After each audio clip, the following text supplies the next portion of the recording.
Nós vamos em Mateus capítulo 11. O tema do nosso discipulado desse mês é julgo desigual no casamento. Eu espero que o Espírito Santo fale com você nessa noite e você possa analisar tudo aquilo que Deus tem para falar nessa noite, amém? Nós vamos usar Mateus capítulo 11, que é um texto que geralmente nós usamos para pregar sobre outros assuntos. Mas estava orando essa semana, algumas semanas atrás, sobre o que a gente ia falar. E tem uma mensagem nova que nós vamos pregar mês que vem, que é o vinho novo é melhor. Mas aí o Espírito Santo me deu essa ministração sobre julgo. Nós pregamos lá na nossa igreja, na Igreja de Cristo em Brotas, trazendo para uma outra vertente, que foi a vertente da vida espiritual. Como a palavra de Deus ela nos dá direção para tudo, em apenas um único texto, eu quero ler esse texto. Mateus 11 é o nosso texto inicial. Depois nós vamos para 1 Coríntios, capítulo 6. Mateus capítulo 11, um versículo muito conhecido de Jesus, diz assim, versículo 28. Ele diz assim: Vinde a mim todos que estáis cansados, oprimidos e sobrecarregados, e eu vos aliviarei. Aí ele diz assim: Tomai sobre vós o meu jugo, tomai sobre vós o meu, e aprendei de mim, que sou manso e humilde de coração, e assim achareis descanso para as vossas almas, porque o meu jugo é suave e o meu fardo é leve. Agora nós vamos para 1 Coríntios, capítulo 6 da palavra de Deus.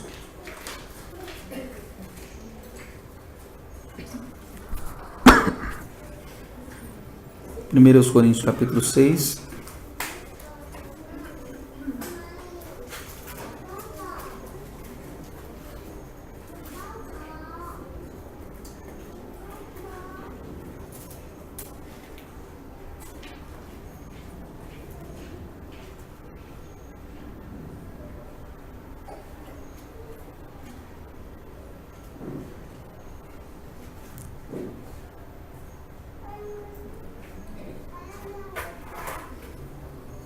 Não, acho que é 2 Coríntios, capítulo 6.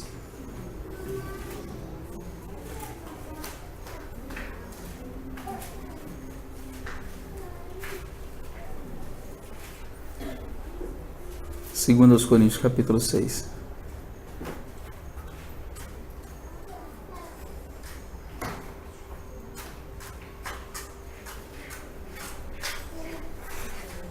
Versículo 14. Segundo aos Coríntios 6, 14.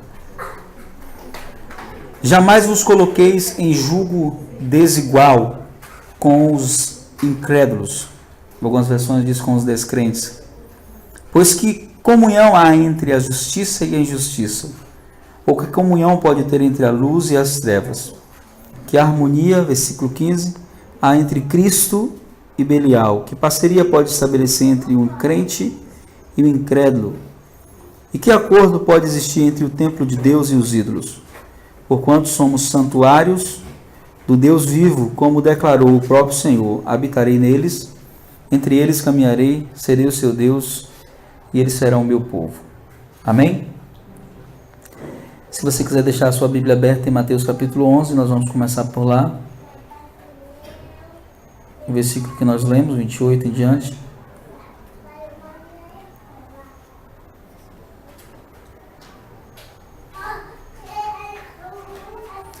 Esse texto que nós acabamos de ler, em Mateus capítulo 11, é um texto onde Jesus tratando com os seus discípulos e com os religiosos. E ele está falando de um outro assunto, ele não está falando de casamento. Mas nós vamos hoje pensar no casamento dentro das palavras de Jesus. Primeiro, Jesus está fazendo um convite específico a uma classe de pessoas. E essa classe de pessoas está cansada, está oprimida e está sobrecarregada. Cansado, oprimido e sobrecarregado. Nesses dias de batalha pela família e pensando no casamento como a base estrutural da família, o que mais nós temos encontrado como pastor nos nossos gabinetes e no nosso dia a dia são pessoas que estão no casamento, mas eles estão cansados. Às vezes cansados de estar juntos, cansados de compartilhar das mesmas coisas, eles estão cansados.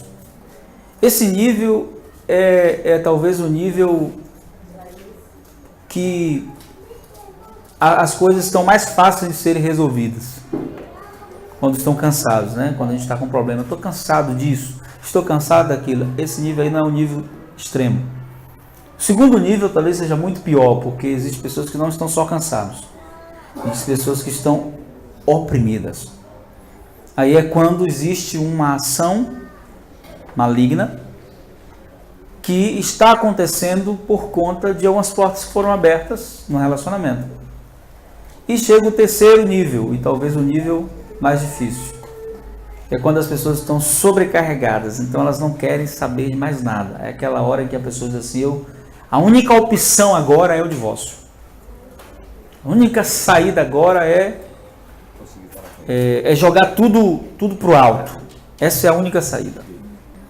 E é interessante porque quando Jesus quer falar de coisas importantes, quando Jesus quer falar de coisas que tem a ver com o nosso convívio, com o nosso dia a dia, Jesus ele usa alguns elementos da natureza, ou alguns símbolos, ou alguns objetos, que eles têm sentido permanente.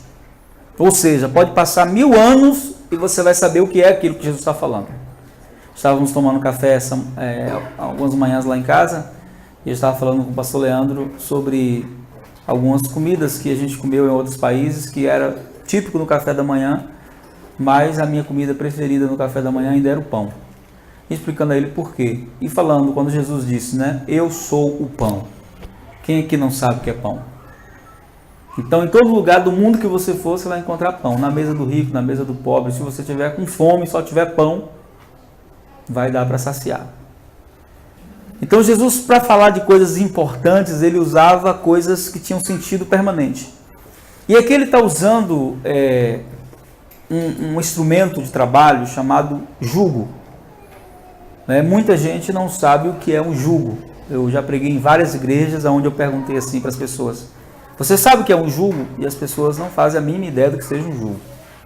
Mas o jugo é também conhecido por nós aqui no Nordeste como canga, ou cangaia em alguns lugares, que é um instrumento de trabalho que era colocado no pescoço dos bois, ou de cavalos, ou de animais de trabalho, de serviço, e ele era compartilhado.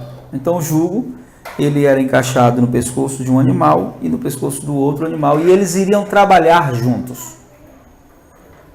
E esse trabalho juntos poderia ser para a vida inteira, ou poderia acontecer alguns desajustes. Quando eu comecei a estudar sobre o jugo, que eu comecei a me interessar sobre esse assunto, sobre essa fala de Jesus, quando ele diz, tomai sobre vós o meu jugo, dando a entender de que existe um jugo caminhando com Jesus, amém? Quando ele diz, tomai sobre vós o meu jugo e aprendei de mim que sou manso, eu comecei a estudar um tempo e eu tive uma experiência muito forte com Deus. Eu estava, na época, morando no interior, nós morávamos aqui no interior da Bahia, éramos pastores, e um irmão na roça ficou doente, e os irmãos disseram assim, pastor, vamos lá orar pelo irmão fulano que está doente. E eles tinham acabado de chegar na minha casa, assim, às 1h30 da tarde, tinha acabado de almoçar, estava com a pressão baixa, da altura da cama, não pensava em sair para lugar nenhum, né?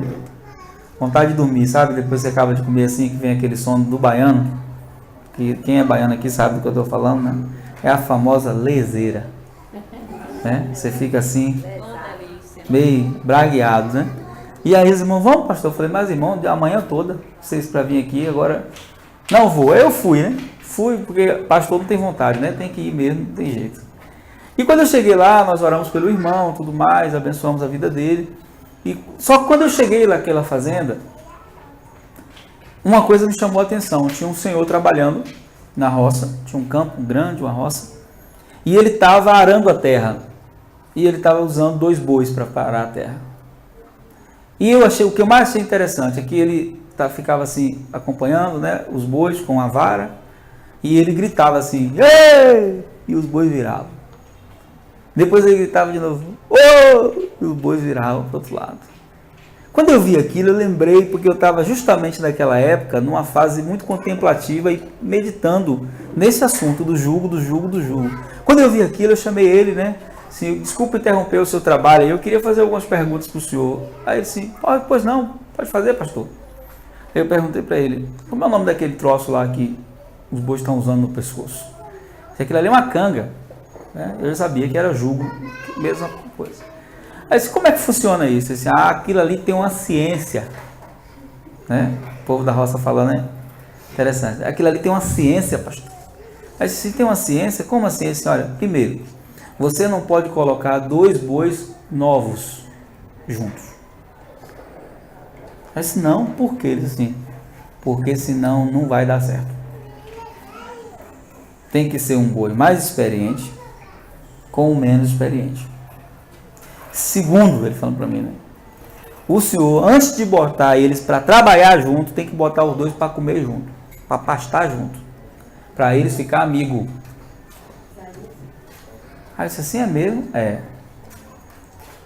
Terceiro, e esse é o mais importante, eles não podem querer ir um para o lado e outro para o outro, senão não vai sair do lugar. Assim. Aí quando você coloca a canga e já tem um boi experiente, no começo, ele falando para mim, o boi mais novo, ele não quer seguir os passos do experiente não, ele quer ir na manha. Durante um tempo, o boi mais experiente ele até tolera, mas chega uma hora que ele começa a dar uns trancos assim, ele diz, né? Porque ele está se ferindo. Então ele não quer ficar se ferindo, então ele começa a dar uns trancos, aí o outro se ajusta. Depois que aprende a andar no burro 2 no mesmo ritmo, no mesmo passo, não é pesado o serviço. Parece pesado, né? Mas não é pesado. Fica leve. E eu sabia que Deus estava usando aquele homem para falar comigo, para a minha vida espiritual principalmente. Mas trazendo para o casamento, a gente também aprende muitas lições sobre isso. A primeira delas é que não dá para... o irmão Jamel fala algo interessante. Ele diz, tem 2 coisas na vida que não dá para você fazer só. Não tem a possibilidade de você fazer só. A primeira é ser igreja. Não dá para ser igreja só.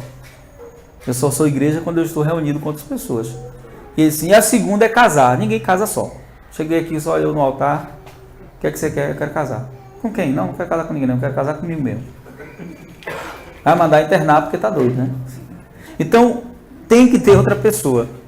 A grande questão envolvida nesse aspecto é que a pessoa não entende que quando ela casa, a primeira coisa que acontece é que a vida dela agora está unida à vida de uma outra pessoa. E quando ele fala que antes de colocar eles para trabalharem juntos, tinha que colocar eles para pastarem juntos, para estarem pastando juntos, isso fala de que todo relacionamento ele vai passar por uma fase onde a gente vai ter que se ajustar, a gente vai ter que se conhecer, para que a caminhada se torne mais fácil. Só que o que é mais interessante nessa dinâmica do jugo é que quando os 2 não concordam em caminhar juntos, os 2 sofrem. Tem um livro que eu estou escrevendo sobre casamento, o nome dele é Uma Estrada Chamada Casamento, quando os caminhos da vida se cruzam. Onde eu falo que você pode estar com uma pessoa na mesma estrada, trilhando caminhos diferentes. Porque estrada e caminho são 2 coisas totalmente opostas.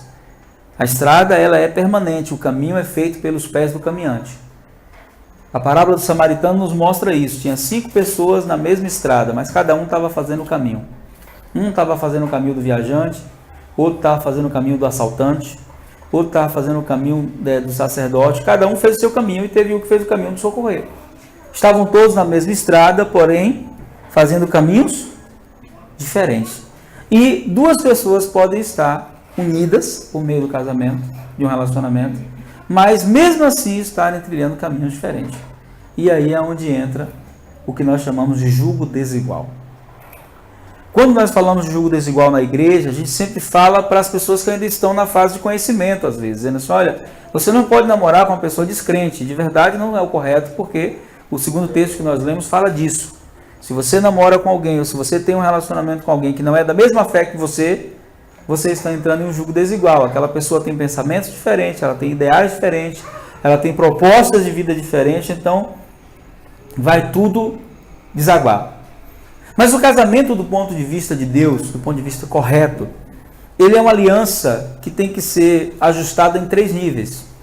O casamento é uma aliança no espírito, o casamento é uma aliança na alma e o casamento é uma aliança no corpo. Quando um desses 3 níveis está desajustado, ou no espírito, ou na alma, ou no corpo, existe um jugo desigual. Que pode ser no casamento, que pode ser no noivado, que pode ser no namoro. No namoro e no noivado, as coisas às vezes são muito camufladas, né? A gente prefere ignorar o defeito do outro com o seguinte pensamento: quando casar, muda, não é assim? Quando casar, muda. Só que depois de 20 e alguns anos de casado, juntos, né? Tudo junto, eu descobri que tem algumas coisas que não mudam. Melhoram. Mas não mudam. Só melhoram. Aquilo que é problema de caráter deve mudar. Amém? É caráter. Caráter tem que ser ajustado. Mas aquilo que é problema de personalidade não muda, melhora. Você vai ter que aprender a conviver com isso pelo resto da vida. Não é que você vai se conformar com as coisas ruins da sua natureza.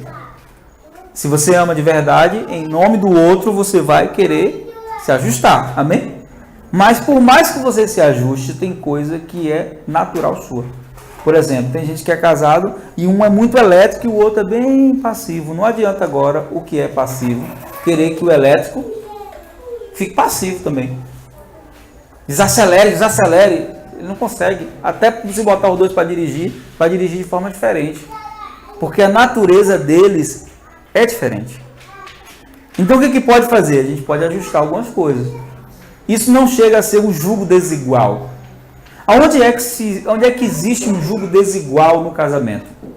Quando existe proposta de destinos diferentes, quando existe ideais espirituais diferentes, quando existe sonhos que envolvem a família, mas com visões diferentes, aonde os desajustes da alma, eles às vezes são consolidados por meio de palavras como eu nunca vou mudar porque eu nasci assim, coisa e tal, e não deve ser assim. Nós temos que entender que eu não posso mudar algumas coisas, mas eu posso melhorar.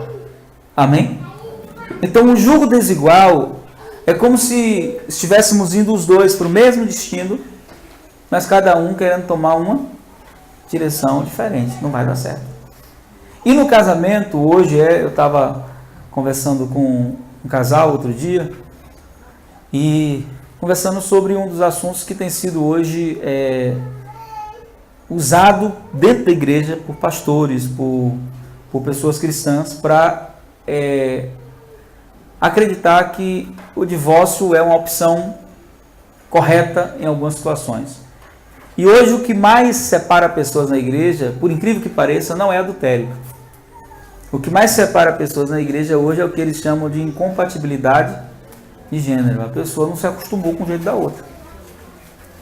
Aí ela diz assim: não, a gente não deu certo, então o que é que faz? Separa. O grande problema hoje é que tem alguns pastores pregando isso, de púlpito, ou ensinando as ovelhas: olha, não deu certo, ela não quer caminhar com você, no propósito que você está, então separa. Isso nunca foi a opção divina. Primeiro porque o grande segredo desse texto está nas palavras de Jesus, quando ele diz assim: tomai sobre vós o meu jugo. O que Jesus está ensinando aqui nesse texto? Ele está dizendo que existe um jugo que é dele. Amém? Amém. Quando eu digo assim, eu quero o jugo de Jesus no meu casamento, eu quero que o jugo de Jesus esteja no meu casamento, o que eu estou dizendo? Eu estou dizendo que no meu casamento quem manda nem sou eu, nem é ela. Quem dá a direção e quem governa é quem? Jesus. É Jesus. Então eu estou dizendo que a última palavra no nosso relacionamento não é nossa. A última palavra é de quem? De Jesus. Mas para que eu ande com Jesus no jugo dele, ou que eu ajuste o jugo de Jesus na nossa relação de casamento, a primeira coisa que precisa acontecer é que antes de aprender a caminhar com Rose, eu tenho que aprender a caminhar com Jesus. Se eu caminhar bem com Jesus, eu vou caminhar bem com ela. Sabe por que às vezes a gente não consegue resolver os conflitos dos casamentos nas igrejas? Porque o problema da pessoa não é com a outra. O problema dela é com Jesus, ela não está bem com Jesus. Porque se ela estiver de bem com Jesus, ela vai perdoar. Se ela estiver de bem com Jesus, ela vai ter paciência. Se ela estiver de bem com Jesus, ela vai amar. Não o amor eros, sentimento apenas. Ela vai exercer o mesmo amor que Jesus exerceu por ela. Por isso, quando Jesus diz assim, tomai sobre vós o meu jugo, Jesus está dizendo o seguinte, quer aprender a andar com Ruth, Alex? Vai ter que aprender a andar com ele primeiro. Porque se você aprender a andar com ele, sabe o que vai acontecer? Vai existir no seu coração algo que é o equilíbrio de qualquer relação de pessoas que são de Jesus. Vai existir no seu coração temor. O que é temor? Respeito pela vontade de Deus. Fica fácil acabar o casamento quando eu perco o temor. Fica fácil abandonar a relação. Fica fácil ficar o dia inteiro zangado com a mulher quando eu perco o temor. Eu não tenho temor. Para mim tanto faz, eu não vou orar mesmo. Então eu fico zangado com ela uma semana, 2, 3. Mas quando eu tenho temor, primeiro por Jesus, depois pela palavra, eu vou descobrir algumas verdades. Uma delas está em 1 Pedro. Abre aí 1 Pedro capítulo 3, por favor. 1 Pedro capítulo 3.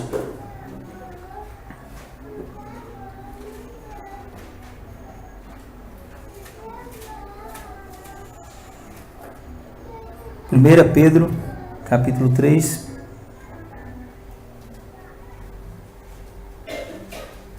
Eu quero ler com vocês isso aqui. Quando você está andando com o jugo de Jesus sobre sua vida, seu casamento é restaurado, é transformado, é renovado dia a dia. Amém? Amém. Você sabe qual é uma das coisas que eu cheguei à conclusão? Eu quero que todos olhem para mim aqui e prestem bem atenção.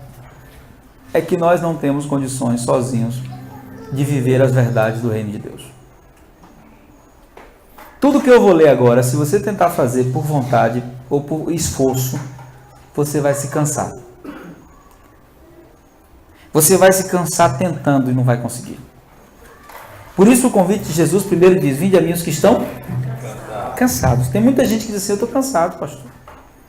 Mas por que ela está cansada? Primeiro porque ela está querendo fazer na força do braço dela. Não é possível. Existe um recurso sobrenatural chamado oração que precisa ser usado. Amém? Mas aqui, eu quero ler uma parte primeiro para os maridos, depois eu vou ler para as esposas, amém? Versículo 7. Se isso aqui for verdade, e eu creio que é, a gente tem que levar muito mais a sério a palavra do que a gente leva. 1 Pedro 3,7 diz assim, exatamente da mesma maneira, vós maridos. Está falando com quem? Marido. Olha para o seu amor aí, sem olhar de acusação. Diz assim, meu amor está falando contigo aí. Bora, irmãs, é vocês aí. Marlene, olha aí para o irmão Flávio e fala assim, está falando contigo bem. Fala aí, Peixoto. Fala aí, Adriana Peixoto. Fala, Nani, fala aí com Neice. Neice é contigo, irmão. Fala aí, Camila com William. É contigo, amor. Vivei com vossas esposas, olha, a vida cotidiana do lar com sabedoria. A gente fica cobrando sabedoria das mulheres, né? A mulher sábia edifica a casa. Mas aqui está dizendo que o homem também tem que viver com sabedoria. E você sabe qual é a maior expressão de sabedoria do homem no relacionamento? Está a seguir. Considerando, proporcionando honra à mulher como a parte mais frágil. Qual é a maior expressão de sabedoria de um marido? Entender que a mulher é a parte mais frágil. Ah, pastor, porque o senhor não é casado com a minha? A minha não é essa fragilidade toda, não. Se eu deixar, ela manda em mim. Mesmo assim, é frágil. É frágil. E um dos grandes problemas do jugo desigual é justamente isso. A gente vai chegar nas irmãs daqui a pouco, amém? É quando a mulher quer ser a parte mais forte. Aí a canga quebra, irmão, na emenda. A gente vai chegar lá daqui a pouco. Vamos ficar nos homens primeiro, amém? Só nos homens. Como a parte mais frágil, co-herdeira do dom da graça da vida, de forma, olha só que afirmação, que as vossas orações não sejam impedidas ou interrompidas. Bom, vamos crer que isso aqui é verdade. Aí sabe o que ele está dizendo aqui? Que se eu não honrar minha mulher como parte mais frágil, se eu não tratá-la bem e com honra, Deus não ouve as minhas orações. Aí quebrou na emenda, sabe por quê? Porque o homem é o sacerdote. Como é que o sacerdote perdeu acesso a Deus? Então, se o sacerdote não está sendo ouvido, a coisa vai estreitar. E aqui é onde entra justamente um aspecto interessante, porque se eu priorizo a minha relação com Jesus, preste bem atenção nisso. Quando Jesus diz, tomai sobre vós o meu jugo, ele está querendo dizer assim, eu quero governar a sua vida, eu quero dirigir você. Então, se eu priorizo a minha relação com Jesus, a minha intimidade com Jesus, eu não vou querer quebrar ela por nada. Por nada. Nem quando a minha esposa, às vezes, é o pivô da situação. Porque eu vou dizer para ela assim, olha, meu bem, eu amo você, mas eu amo mais a Jesus do que a você. Então, eu vou ter que orar. E eu não posso ficar sem orar. E aqui mostra justamente isso, que quando o governo de Deus está sobre os nossos ombros, quando o jugo de Jesus está sobre nossos ombros, por causa da relação com Jesus, vai ter coisas que eu vou fazer. Vou ceder mais fácil, vou renunciar a algumas coisas. Não é que eu vou perder a minha autoridade, não é isso. Mas eu vou manter a minha autoridade sendo direcionado por Jesus. Não é na base da pressão, é na base da direção. É a diferença, né, entre aqueles que querem liderar por coação e aqueles que lideram porque têm autoridade mesmo. A minha autoridade como marido é fortalecida quando eu tenho um relacionamento com Jesus. Amém? Só que o negócio não fica só com os homens, não. Vamos para a mulherada agora, amém? Fala agora os homens para a mulher, meu bem. Agora é com você. Os homens olham para a mulher e falam agora. Agora é contigo, varoa. Né? Agora é contigo, vaza, né? Da mesma maneira, esposas, cada um de vós sejam submissas ao vosso próprio marido, com o propósito de que se algum deles ainda são contra a palavra, eu gosto muito desse texto, sabia? Sejam convertidos sem que haja nenhuma palavra, somente pelo procedimento da esposa. É forte, sim ou não? Sim ou não? Está dizendo aqui que só o procedimento correto da esposa pode mudar o comportamento do marido. O grande problema, na maioria das vezes, é justamente esse. Que as mulheres não entendem o poder que elas têm. Não o poder da manipulação, da persuasão barata. Eu estou falando do poder que a mulher tem como instrumento na mão de Deus. Há uma frase no mundo que diz assim, por trás de um grande homem existe sempre uma grande, e a gente sabe que não é por trás, né? Do lado de um grande homem tem sempre uma mulher sábia. E quando a gente fala de jugo, nós estamos dizendo o seguinte, mesmo Jesus sendo o cabeça, ele sendo o Senhor, ele estabeleceu uma ordem. Diga assim para o seu amado aí, né? Jesus estabeleceu uma ordem. E na ordem que Jesus estabeleceu para o relacionamento de casamento, na ordem que Jesus estabeleceu, o homem é o cabeça.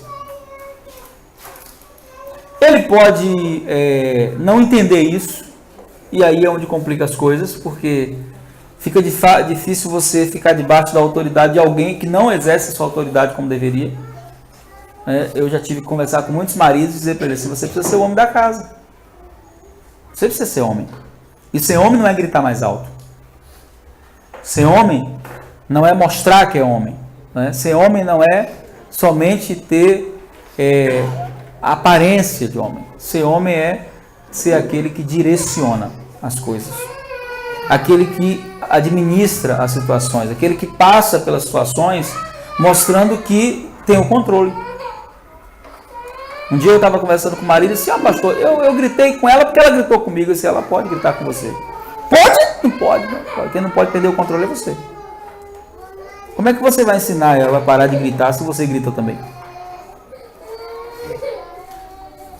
Então, quem tem autoridade não é quem grita mais alto, falei com ele. Quem tem autoridade é quem não perde o controle.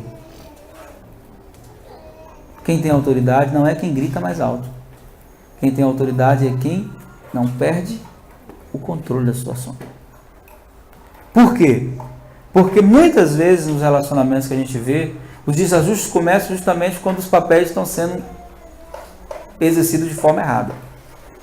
E aí, a mulher ela tem que entender que Deus colocou o homem para governá-la. Isso foi uma vontade de Deus, foi algo que Deus estabeleceu. Esse governo ele não é opressor, esse governo ele não é autoritarismo. Esse governo ele está escrito lá em Efésios capítulo 5 da seguinte forma: maridos, amem as suas esposas como Cristo amou a igreja. Quando eu falo do governo do homem, eu sempre digo o seguinte: nenhuma mulher vai ter dificuldade de se submeter a um homem que ame-a como Cristo amou a igreja. Nenhuma mulher vai ter dificuldade de submeter a um homem que é educado, que é gentil, que é carinhoso. Ela não vai ter essa dificuldade, ainda que ela teve problemas em situações, mas vai ficar mais fácil o tratamento. E o grande problema às vezes é que nós não conseguimos conduzir o nosso relacionamento porque há um desajuste na conduta do relacionamento. E nesse desajuste é onde nós entramos no jugo desigual. A mulher quer fazer o papel do homem e o homem quer fazer o papel da mulher. E isso também é jugo desigual. Então é preciso que cada um assuma o seu papel e a sua responsabilidade. A Bíblia dá ao homem a responsabilidade de ser o sacerdote da sua casa. Não só o sacerdote, ele é aquele que traz a ordem sobre o seu lar. E como a pessoa que traz a ordem, ele não pode ter uma vida desordenada.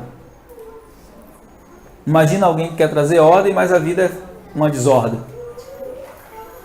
Aí vai entrar naquela situação, né? Faço o que eu digo, mas não faço o que eu faço. Não vai dar certo. Isso, a gente via muito isso antigamente. O pai fumava e dizia para o menino: no dia que você fumar, eu dou uma surra. Oxi! Então, o verdadeiro governo de qualquer líder, e o marido ele é um líder, vem por meio do exemplo. A iniciativa, o exemplo, né? O homem ele precisa entender isso. Que a força dele com a esposa não deve ser usada da mesma forma que ele usa para trabalhar, da mesma forma que ele usa para fazer as coisas do dia a dia. Primeiro, porque a Bíblia deixa bem claro que ela é vaso mais frágil. Então, quando nós começamos a entender isso, começa a haver um ajuste.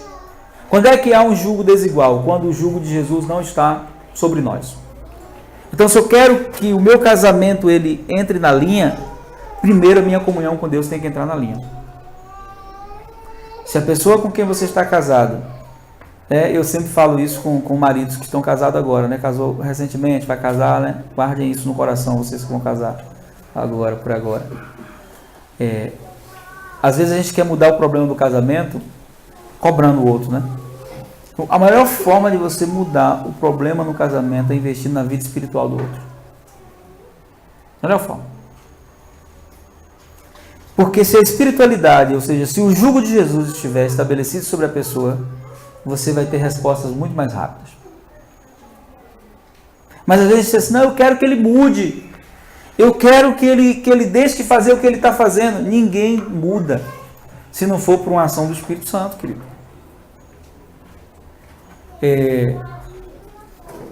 Eu estava ouvindo um testemunho de um pastor, um grande líder da nação, e ele disse que quando ele casou ele tinha um defeito. Qual era o defeito dele? Tudo que ele queria ele comprava, sem pensar nas consequências do lar. Então ele disse que um dia saiu com o dinheiro da feira e ele chegou numa loja assim, ele viu um quadro. Disse, meu Deus, eu sempre quis comprar esse quadro. Aí ele foi e comprou o quadro, chegou em casa com o quadro debaixo do braço. Aí a esposa dele olhou para ele e falou, amor, cadê a feira? Amor, eu comprei um quadro. Homem, né? Homem dessas coisas, né? Amor, o quadro é lindo. Aí mostrou para ela, olha amor, que quadro bonito.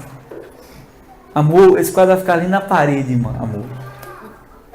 Amor, fala, esse quadro não é lindo? Ela assim, sim, e a feira? Você fez a feira, amor? A feira não deu para fazer. Não deu para fazer porque você não saiu com dinheiro para fazer a feira. Mas eu vi esse quadro, amor, isso é uma oportunidade única. Aí ele diz no seu testemunho, se aquela mulher fosse uma mulher ruim, eu ia comer quadro. Ia ser arroz de quadro, ia ser feijão de quadro. Mas ela era uma mulher sábia. Ela olhou assim e disse assim, ok, Deus proverá. E aí, desse dia em diante, ela começou a fazer algo. Todas as vezes que ele estava dormindo, que ela percebia que ele estava dormindo, ela botava a mão na cabeça dele e começava a orar por ele. Dizia, Deus, meu marido é um homem de Deus. Meu Deus, ele é um administrador das finanças, ele sabe administrar dinheiro, Senhor. Ele disse que a maioria das vezes ele acordava e ouvia ela orando, ele ficava morrendo de vergonha e ficava com o olho fechado. Meu Deus, esse homem é um homem sábio. Meu Deus, quando o dinheiro vem na mão dele, ele usa para beneficiar a família. Meu Deus, eu oro pelo ministério dele. E ela disse que passava 1 ou 2 horas orando por ele. Ele ali, ó, quietinho. O outro dia ele amanhecia assim, né, manso. Hoje ele é um grande líder na nação, né? Um homem que arrebanha uma igreja com mais de 70 mil pessoas. E todo mundo admira ele, né? Tem uma grande admiração por ele. Mas existiu ali um investimento espiritual. O grande problema, na verdade, quando nós não conseguimos mudar a conduta do outro, é porque nós queremos forçar isso. Cobrando, brigando. E nós nos esquecemos de que o grande problema do outro não é nem com a gente, é com Deus. Se a pessoa estiver alinhado com Deus, em comunhão, irmão, o homem bravo fica manso. O descompromissado assume compromisso, porque tem coisas que só Deus pode mudar na pessoa. E a minha esposa era muito assim, né? Quando eu quero tomar alguma decisão assim, ela disse, você vai fazer? Eu disse, vou. Ela disse, tem certeza? Tenho. Disse, tá bom. Aí ela começa a orar. Deus, não quero que ele faça isso. Fala, e ela faz propósito para eu ouvir, né? Deus, o Senhor sabe que eu não quero, né? Ela disse, mas rapaz, que apelo, só porque ela sabe que eu não desobedeço a Deus. Ela está pedindo para Deus não deixar. Aí eu fico, Deus, o Senhor não ouve não, viu? Não ouve a oração dela não, né? E eu lembro, quando eu falo não ouve não, eu lembro do meu irmão, né? Tem um irmão que, hoje ele já é homem, aí ele era garoto e ele aprontou alguma coisa. E antes de ir para a igreja eu dei uma surra nele, né? Minha mãe me dá essa autoridade. E aí eu dei uma surra nele. Aí ele ficou no quarto chorando, nunca esqueço disso, né? Aí todas as vezes antes de ir para a igreja eu dobrava o joelho no meu quarto, Deus, que o culto hoje seja uma bênção. Aí eu orando, ele, Deus, não vou ver ele não, que ele me bateu, Deus. Ele me deu uma surra nesse instante. Eu nunca esqueço disso. Então quando eu falo nesse negócio de pedir para Deus não ouvir, eu lembro dessa situação. Então é incrível, porque eu já mudei muita coisa em mim e na minha vida, decisão que eu ia tomar. Às vezes ela chegava com toda a sabedoria e dizia para mim assim, você não deve fazer dessa forma. Eu disse, não, eu vou fazer, eu quero fazer, vou fazer. E aí, quando você é um homem muito parecido comigo, teimoso, né? Assim, meio... É um dos problemas de quem nasceu para liderar, né? Às vezes a gente quer liderar a qualquer custo. Então, você quer fazer e pronto, e você acha que tem que fazer e acabou. E um segredo, mulheres. Bater de frente não vai trazer solução. Qual é o segredo? Apele para aquele que está no comando do jugo da vida dele. Amém? Jesus não deixa. Jesus, eu sei que ele quer comprar esse negócio agora, mas o Senhor sabe que não é a hora, Jesus. Então, Jesus, incomode ele, Jesus. Faça isso para você ver. Jesus vai incomodar. Então, o grande segredo, né, dos relacionamentos bem-sucedidos não é tentar ajustar o jugo aqui, ó, na horizontal. O grande segredo não é ajustar o jugo na horizontal. O grande segredo é ajustar o jugo na vertical. Primeiro, ajusta o seu com Jesus, amém? Ajusta o seu com Jesus primeiro. Bota a sua vida em dia, em oração. Se a sua vida estiver em dia, a Bíblia diz que ao adorador nada é negado. Ajusta primeiro o seu. Quando o seu estiver ajustado, você vai ver que as guerras vão diminuir. As brigas vão acabar. Primeiro porque há um ditado popular que diz, quando não quer, Deus não briga. Então, minha comunhão está acima de qualquer coisa com Deus. Então, não vou discutir com você para perder minha comunhão com Deus. Não quero isso. E a sabedoria vai sendo acrescentada à medida que o jugo vai sendo ajustado. Quando ele diz, tomai sobre vós o meu jugo, e ele fala o seguinte, Jesus diz assim, aprendei de mim. Olha carinhosamente aí para o seu amor e diga assim, nós precisamos aprender com Jesus. Aí ele diz assim, aprendei de mim que sou o quê? Manso. Sou o quê? Manso. Olha, eu já gostava dessa palavra, desse texto aí, já gostava. Quando eu comecei a estudar o grego é uma língua muito rica.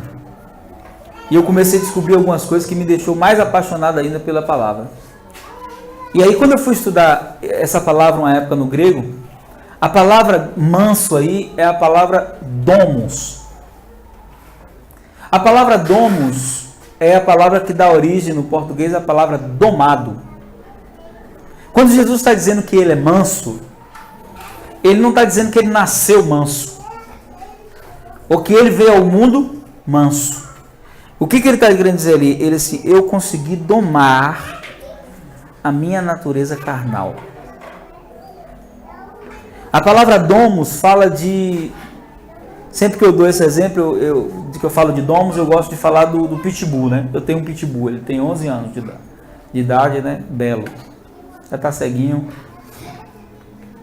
E todo mundo é um cachorro muito mal visto, né? É um cão agressivo, é um cão assassino, é um cão isso, é um cão aquilo. Bom, esse é o 6º pitbull que nós temos.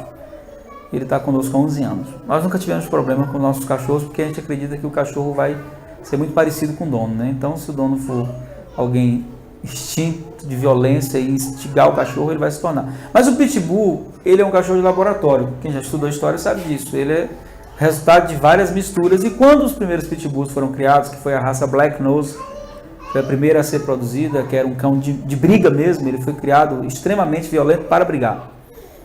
Eles brigavam com touros, eles brigavam com ursos, com animais que os outros cachorros não tinham coragem de encarar, e eles foram criados, na sua genética, eles eram extremamente violentos. Depois a raça foi mudando, e hoje a gente tem o Red Nose, que é o mais dócil, que é o que nós temos. Você tem o Red Boy e outras derivações. Mas eu já tive uma Black Nose, uma pitbull violenta. O nome dela era Kira. E eu me lembro que quando ela, pequenininha, um dia eu saí para passear com ela, ela tinha uns 8 meses. Ela era pequena e tinha um cavalo na frente dela. E ela foi para pegar esse cavalo. E ela pequena, o cavalo deu um coice na testa dela, que partiu a testa, ela desmaiou. Quando eu fui pegar ela, ela deu uma sacudida assim no sangue e foi de novo para pegar o cavalo. E eu tive que segurar ela pequenininha para ela não enfrentar o cavalo, mesmo com a testa rachada. Ela não podia ver o outro animal entrar no quintal, ela brigava com esse que a gente tem. Ela era extremamente violenta. E um dia eu conversei com um domador, ele disse assim, olha, é fácil de domar isso. E aí ele foi me ensinando algumas dicas e tudo mais. Então ela se tornou um cachorro domado. Eu saía com ela, sem coleira, sem nada, ela não atacava mais ninguém. A grande pergunta é, onde foi parar todo aquele instinto? Não saiu dela. Ela continuava sendo violenta. A prova é que quando eu dava a ordem, dizia, pega!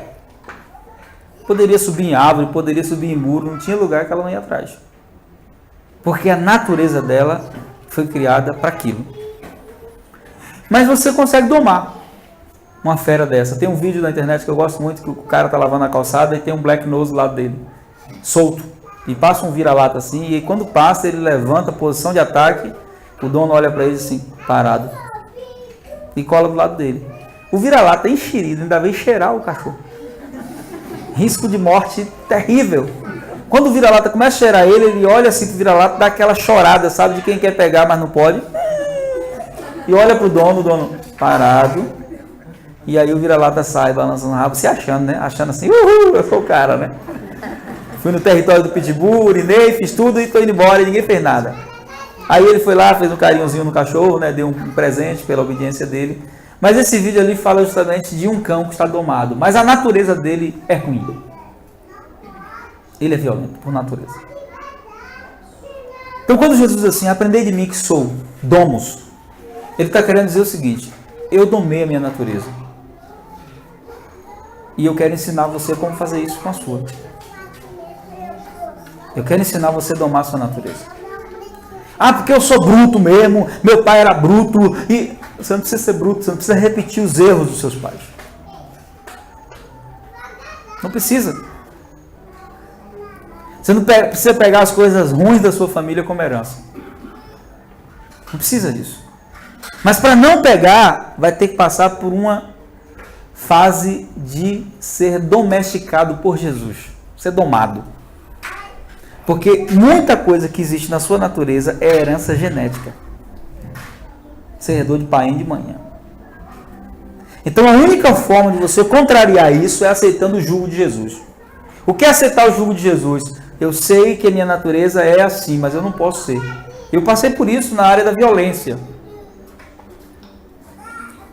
Esse dia alguém perguntou isso no lugar que a gente estava, não foi que eu dei o testemunho? Aí a pessoa perguntou assim, pastor, aí ele falou do testemunho dele de violência, ele já lhe bateu alguma vez? Aí eu disse, não, nunca bateu não. Aí disse, então isso é resultado da cruz, né? Porque ele já teve situações de ferver, mas eu nunca agredi ela. Por que não? Porque eu sei primeiro, eu tenho temor de Deus, mas eu sei que a violência, hoje eu tenho consciência de que a violência não produz nada, não produz resultado. E o grande problema, às vezes, no casamento é justamente o quê? É que a nossa natureza carnal ela não está domada pelo Espírito Santo. Se você pegar duas pessoas carnais e tentar ajustar o casamento dela, você vai ter muito trabalho. Por isso, quando os casais vêm conversar comigo sobre problema no casamento, a primeira pergunta que eu faço para eles é, vocês oram juntos? E a maioria das respostas é o quê? Não, pastor, a gente não consegue. Não consegue porque tem um demônio no meio. Por isso. Porque como é que vocês não conseguem orar juntos? É muito simples orar juntos. Então, aí a maioria dos casos eu digo assim, vocês vão para casa e vocês vão fazer um mês de oração juntos. Depois de um mês a gente conversa. Todos que conseguem fazer um mês de oração juntos, quando voltam para conversar, tá todo mundo na bênção. E aí, pastor, tá um amor.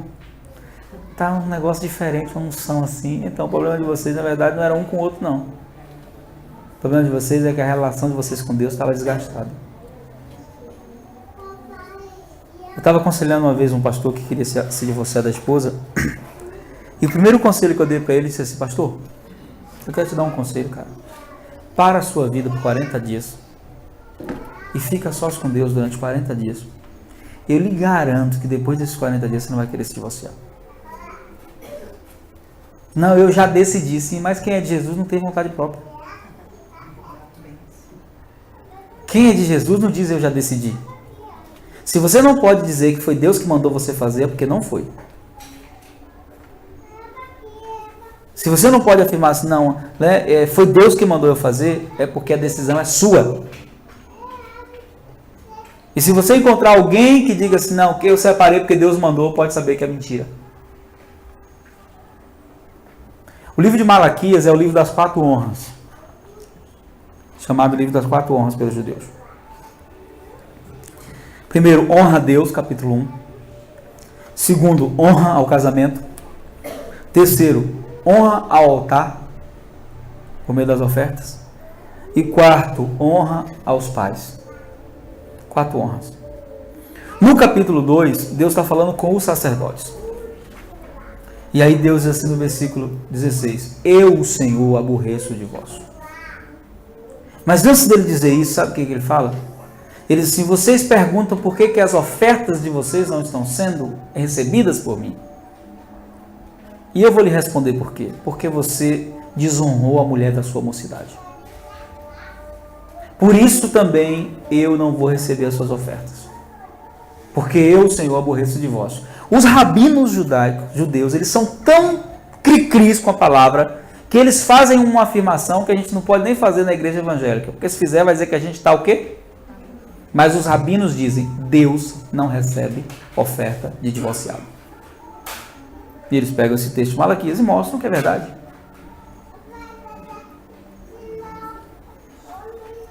Deus não recebe. E aí os rabinos dizem, e principalmente se for sacerdote. Porque quando você faz por ignorância, quando você faz porque não conhecia a palavra, não tinha temor de Deus, é uma coisa. Mas aquele que é sacerdote, aquele que maneja a palavra, é indesculpável. Mas a maioria das situações onde houve rompimento de aliança, houve porque Jesus já tinha deixado muito tempo de governar a vida das pessoas. Então, nessa noite, o Espírito Santo está dizendo para nós, tomai sobre vós o meu jugo. Aí ele diz, sabe por quê? Porque eu sou manso. Mas não para aí. Ele diz, eu sou manso e humilde. Uma das maiores causas de destruição no casamento é o orgulho. E aí o orgulho dá referência a algo chamado razão. Ah, pastor, mas eu tenho razão. O inferno está cheio de gente com razão. Um monte de gente por causa da razão, sabe para onde foi? Para o inferno. A minha mulher, ela tem muitas características boas. Ela é linda, ela é maravilhosa, ela é um monte de coisa boa. Mas assim, de todas as características que eu mais admiro em Rose, mais de todas, assim, é que eu conheço poucas pessoas tão humildes quanto ela. A humildade dela me constrange. Por quê? Tem situações que acontecem conosco que eu digo assim, se ela fizesse comigo o que eu fiz com ela agora, eu ia ficar com raiva. Mas ela, às vezes ela reage de uma forma a algumas situações que eu digo assim, poxa, será que ela faz de propósito para me envergonhar? Mas não é, você vai ver que é da natureza dela, ela é humilde por natureza, então ela não tem dificuldade de pedir desculpa, ela não tem dificuldade de se arrepender, ela não tem dificuldade de pedir perdão, ela não tem dificuldade de... Eu tive que ajustar muita coisa nela, né? Porque eu não queria uma mulher que qualquer pessoa fizesse com ela o que fizesse e ela também, né, fosse, desculpa a expressão, uma besta. Então teve muita coisa que eu tive que ajustar para ela ser pastora. Uma delas é porque toda vez que ela era machucada, ela preferia ficar chorando do que falar para pessoas. Parou com isso. Parou aí. Você vai aprender uma coisa, tudo que você tolera, você aprova. Então se alguém te humilha, se alguém faz uma coisa errada com você, e você ao invés de mostrar para a pessoa que ela fez um erro, você vai chorar no canto, calado, ela nunca vai deixar de fazer isso com você. Então teve lugares, teve igrejas que eu fiz ela confrontar algumas pessoas. Confrontar, não afrontar, amém? Que eu dizia para ela assim, meu bem, você vai lá conversar com ela lá. Pô, amor, você sabe que eu não gosto, já começar a chorar. Você sabe que eu não gosto dessas coisas. Você vai conversar com ela. Eu vou lá lhe dar apoio moral. Vou estar do seu lado, mas quem vai conversar é você. E você vai colocar aquela pessoa no canto dela. Sem humilhar, sem agredir. Você vai dizer para ela, não estou gostando das suas atitudes. E aí eu me lembro de uma igreja que a gente foi pastorear, que tinha uma irmã que se deixasse, ela botava o jugo de Rose e aí quem mandava era ela, né? E eu estava vendo aquilo, então eu cheguei, a gente, quem nos conhece de perto sabe que a gente não faz muita questão de ser chamado de pastor, de pastora, se é chamado de santos, de João, tanto faz, a gente não entra no nosso coração como algo assim. Mas a pessoa chamava ela de Rose, e você percebia no chamar de Rose, sabe? Que era assim, para dizer assim, ele eu chamo de pastor. Agora você eu chamo de Rose. Então ela chegava em casa e dizia assim, meu pastor, como é que o senhor está? Coisa e tal, fazia aquela coisa e virava para ela e dizia assim, oi Rose. E eu comecei a ficar chateado com isso. Porque a gente nunca fez questão, irmão, vocês podem chamar a gente de João, de Santos, do que quiser, mas a gente sabe quando a pessoa está fazendo com intenções erradas. Chamei ela e disse, e aí, vai resolver essa situação? Ou quer que eu resolva? Aí ela assim, não, você pega pesado demais. Eu falei, então, marquei a conversa com a irmã, sentei, falei, eu quero conversar. Chamei o casal, né, ela e o esposo, sentei com o rosto, assim. Queríamos falar com vocês algumas coisas, corrigir algumas coisas que estão desajustadas na nossa relação aqui. E eu queria que Rose falasse. Abre a boca e fala aí. E aí ela rodeou lá por detrás da montanha, né? Coisa e tal. Aí assim, amor, vai direto ao assunto. Vai direto ao assunto. Diga aí o que tá lhe chateando. E o que tá me chateando mais ainda. E aí ela começou a falar, né? Com a irmã e coisa e tal. Mas com esse jeito pastoral dela, né? E porque, amada, a gente não pode competir. Você é uma bênção. Mas você às vezes tem uns comportamentos. Não, ela tá agindo errado mesmo. E eu não queria me meter, mas ela não sabia se defender. Aí eu tive que entrar. E quando ela terminou, que ela fez a parte dela, eu entrei, né? Aí a irmã percebeu que o negócio era pior do que ela imaginava, né? Minha irmã, tá. Fui falando tudo e terminei a conversa dizendo o seguinte: minha irmã, se a irmã não se sente confortável congregando conosco, fique à vontade de se retirar. Agora, durante o momento que a irmã estiver aqui, durante o tempo que você estiver aqui, eu quero o mesmo nível de respeito que você tem comigo, eu quero com ela. Se você não conseguir ter esse mesmo nível de respeito, por favor, se retire. Não, pastor, o senhor está certo. E de fato, né, mudou, e hoje é uma das pessoas que a gente tem mais aliança, né, mudou tudo. Uma pessoa que agiu também com humildade. Então, ser humilde não é ser besta. Não é. Ser humilde é você reconhecer suas capacidades, suas limitações. Mas o oposto disso é o orgulho. Tem gente que é muito orgulhoso, não pede perdão, não pede desculpa. Maridos, principalmente, os homens têm essa mania, né? Infelizmente, é uma mania que muitos de nós, homens, temos. A gente erra e às vezes a gente fala com a mulher igual fala com o cara no trabalho. Foi mal. Só que eu quero dizer para você nessa noite que para a mulher não serve foi mal, não. Primeiro porque a mulher é detalhista. Os dois chegam em casa, né? Se os dois trabalham ou se os dois saíram, a mulher pergunta para o homem: como foi seu dia? Ele: normal. Ela não. Ela: encontrei fulano no salão. Você não sabe que fulano falou isso comigo, sei o que. Ela conta os detalhes. Então, da mesma forma que ela é detalhista, quando você vai consertar algo, ela quer que você seja detalhista. Amor, me desculpa aí. Desculpa pelo quê?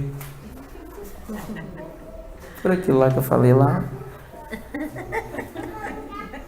No começo vai ser difícil, eu digo isso por experiência própria. Uma das maiores fortalezas da minha alma era o orgulho. Eu era ruim. Então Deus teve que quebrar isso, mas o segredo não foi ela me confrontando. O segredo foi ela dizendo assim: Jesus, quem está no comando é o Senhor. Então o grande problema da maioria dos nossos relacionamentos não é que o jugo está desajustado aqui. É que o jugo está desajustado aqui. Se tiver, irmãos, os dois com o jugo ajustado aqui, ó, com Jesus, não tem briga, não tem desacordo.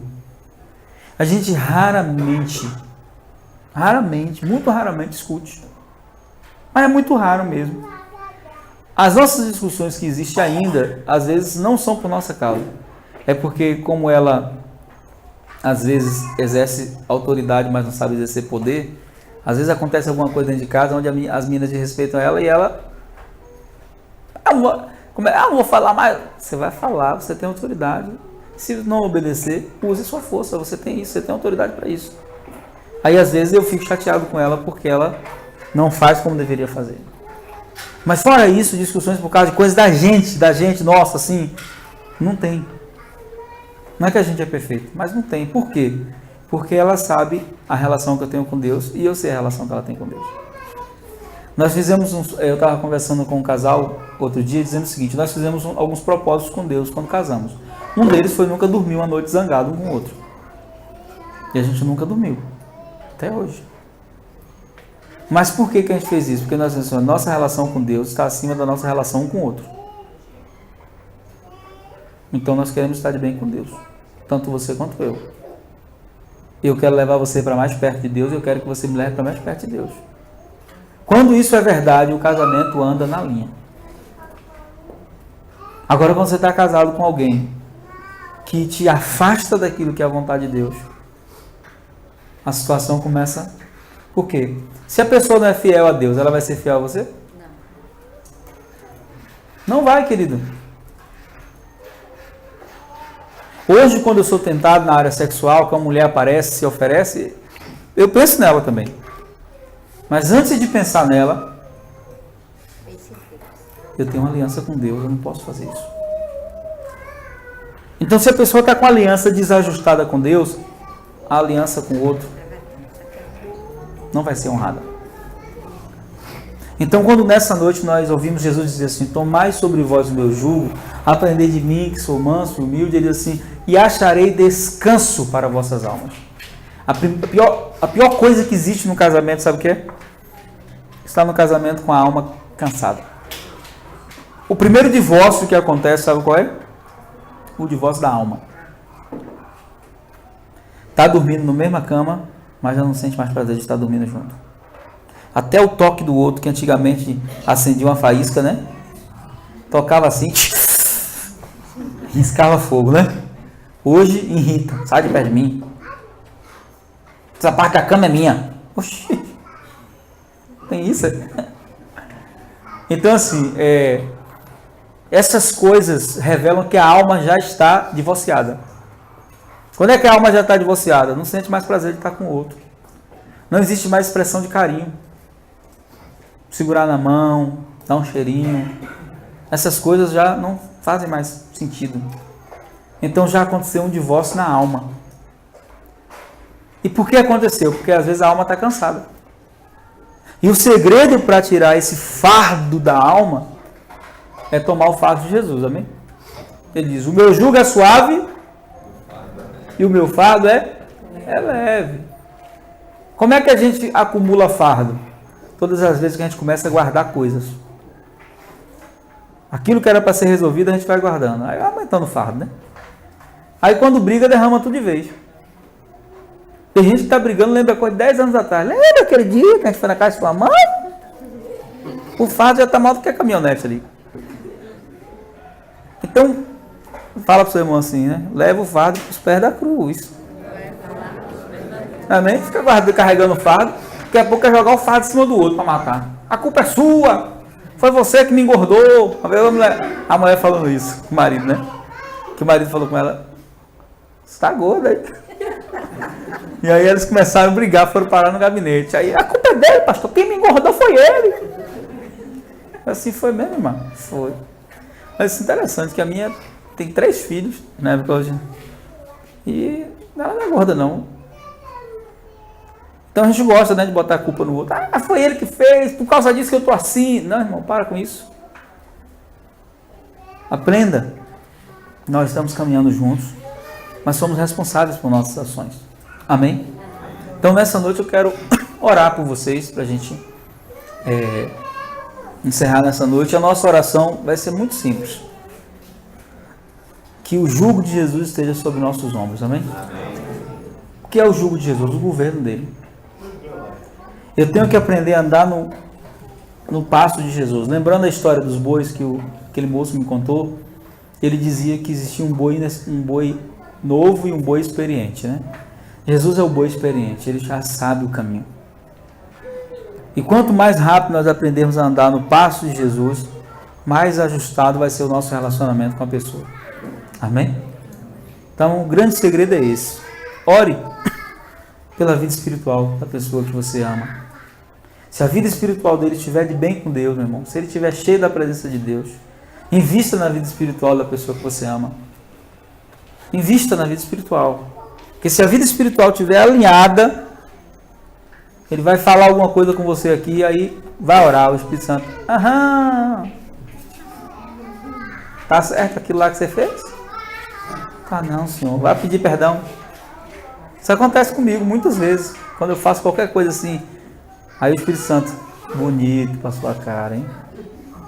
Você, um homem experiente desse, fazendo a coisa dessa, isso tá bom, Espírito Santo. Pode parar por aí que eu já vou lá me redimir, né?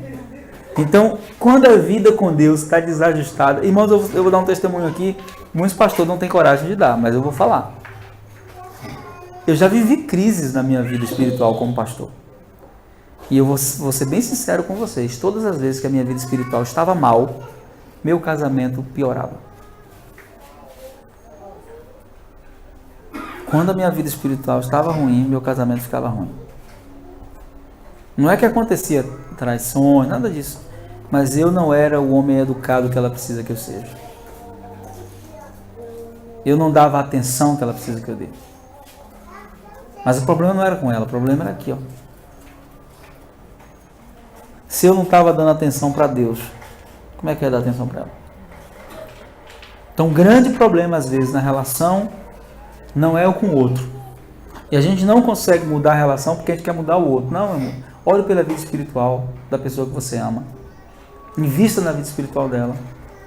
Ah, pastor, mas ela não gosta disso, ela não gosta. Quando eu casei com minha esposa, ela tinha uma dificuldade para ler livros, ela tinha uma dificuldade para... Eu contei esse testemunho, acho que lá na igreja, né, quando eu preguei. Contei isso, que ela tinha dificuldade de ler. Aí, às vezes, eu dava o livro para ela ler e dizia assim: toma, amor, quero que você leia esse livro aqui um mês. Aí eu chegava, acordava de manhã e dizia assim: já leu o livro? Não, estou fazendo as coisas, pode parar as coisas. Senta ali, vai ler o livro. E a gente não vai comer, não? Eu prefiro ficar com fome do que você não lê o livro. Toma, pode ler. Sua vida espiritual para mim é mais importante que a minha alimentação. Eu prefiro ficar com fome o dia todo, mas eu quero que você leia o livro. Fiz isso várias vezes. Hoje não preciso mais, né? Hoje ela lê, ora. A semente que foi plantada foi brotando. Mas por que eu queria que a vida espiritual dela estivesse bem? Porque para você ter uma mulher submissa, você tem que ser uma mulher primeiro que seja submissa ao Espírito Santo. Se ela não for submissa ao Espírito Santo, ela não vai ser submissa a você. Para você ter um marido que é cabeça, primeiro ele tem que ter uma relação com Deus forte. Porque a pior coisa que existe, sabe o que é? É um líder que não tem direção. E o marido é um líder. Nas minhas decisões ministeriais, em todas elas, quando a gente precisou decidir algo, ela me perguntava assim: você vai fazer o quê? Eu disse: eu vou fazer isso, isso e isso. E ela disse: estou contigo. Por quê? Porque ela ouvia dos meus lábios que havia uma direção. Deus falou contigo? Falou. Então se Deus falou, eu estou contigo. Porque existe uma mulher na Bíblia que, por submissão ao marido, ela ficou viúva e perdeu os filhos. Porque o marido cometeu um erro e ela foi atrás. O nome dela é Noemi. A Bíblia diz que faltou pão em Belém. Belém significa casa do pão. Faltou pão na casa do pão, né? E aí eles foram buscar pão, sabe aonde? Nas terras de Moabe. E Deus tinha proibido Israel de ir a Moabe. Não vão às terras dos moabitas. Essa guerra começou lá quando Israel saiu do Egito. Mas o marido foi. Sabe qual foi o preço da desobediência dele? Morreu. Ele e os 2 filhos. E ela ficou viúva. Então a mulher sábia não é aquela que se opõe ao marido, mas é aquela que pergunta para ele assim: foi Deus que te direcionou? Foi. Então eu estou contigo. E se não tivesse sido Deus, pastor? A responsabilidade recai sobre aquele que é o sacerdote. Mas a pior coisa que existe para uma mulher é caminhar com um homem que não tem a direção de Deus na vida dele. Ele não sabe para onde está indo, não sabe o que está fazendo. Se ele não tem direção de Deus, ele não vai dar direção espiritual para os filhos. Ele não vai dar direção espiritual para a casa dele. E o grande problema não está aqui, o problema está aqui. Por isso, para que nossa vida espiritual esteja em dia, nós precisamos tomar o jugo de Jesus. Amém? Amém. Nós vamos orar nesse momento. Quero que você pegue na mão da pessoa da sua aliança aí. Os casados, né, ficam mais perto. Os solteiros ainda não. Amém? Mas o casado dá uma apertadinha assim, daquela básica. Tita, você veio fazer o que aqui hoje? Profetizar, foi Tita, moleque. Gente, olha, depois da oração, quero dizer para vocês que tem açaí aí, viu? Os maridos, açaí. E esse açaí é ungido. Depois que o cara come, meu irmão, isso que é melhor do que Viagra. Esse açaí da Tita, né? E não só isso, né? Os casados, tá? Tem um mistério aí, depois você procure Tita, tá? umas lingerie aí que ela trouxe, um negócio assim, para você fazer uma festa lá da Sudecanta, né? Aquela festa do mistério, né? Quando a varoa sair do quarto, você diz assim: valeu-me Deus, nosso Senhor Jesus Cristo, e tudo quanto é anjo tiver de plantão, né? E aí, deixa Deus lhe usar, amém? Nos encontros de casais eu falo para as irmãs, né? Que tem uma musiquinha que a gente ensina assim para os maridos cantar para as esposas, né? Quem quer aprender? Os maridos? Ninguém quer, então não vou ensinar não. Os maridos, tá? Solteiro espera quando casar. Na lua de mel você canta, amém? A música é: quem dá com alegria, como o sol brilhará, como o sol. Você tem que cantar isso para a mulher, né? Dizer para elas: minha irmã, Deus disse que Ele ama quem dá com alegria, né? Não por tristeza nem por necessidade, amém? Mas com alegria. Esse é o segredo de uma vida abençoada, né? E os jovens solteiros já vão aprendendo isso quando casar, amém? Vamos orar? Vou ter que fazer a edição, ó. Tem que cortar essas besteiras tudo, não? Quando você ouvir a mensagem que essas besteiras não estiver lá, é porque eu cortei, tá na edição. Vamos orar? Queremos orar para que Jesus governe sobre o seu relacionamento, amém? Pai, nós tomamos a Tua palavra nessa hora. E se existe alguém aqui que está cansado, que está sobrecarregado, oprimido, nós queremos agora abrir mão do jugo que temos carregado, que não é o Teu. O jugo das opiniões pessoais, o jugo daquilo que achamos que é certo. E nós queremos te pedir nessa hora, no nome de Jesus, que o Teu jugo esteja sobre nós. Meu Pai, nós queremos que o Senhor governe sobre nós. Nós queremos o Teu governo sobre nós. Eu oro pela vida espiritual de cada um dos Teus filhos aqui, que o Teu jugo que é suave venha sobre eles, Pai. E se existe algum relacionamento aqui que está, Senhor, passando por uma fase de desajuste, de crise, eu quero te pedir agora que a paz que é do Senhor se estabeleça nesse relacionamento. Amém. O Senhor é o Deus que une propósito, que o propósito do Senhor para a vida dessas pessoas que já estão casadas se estabeleça. Para aqueles que estão orando para casar, que o Senhor possa estar ajustando todas as coisas, Pai, para que esse caminhar seja um caminhar leve. Eu quero abençoar cada casal nessa noite, declarando que a Tua bênção esteja estabelecida na vida de cada casal aqui. Repreendemos toda ação maligna contra os casamentos. Repreendemos toda ação maligna contra a vida dessa pessoa, contra a família dela. E declaramos que cada casal aqui tenha certeza de que o Senhor sabe nos guiar melhor do que nós mesmos. De que o Senhor conhece a direção, de que o Senhor tem a palavra melhor, de que o Senhor tem a resposta mais eficaz para nossas vidas. Eu abençoo cada casal nessa noite em nome de Jesus. Amém. Amém?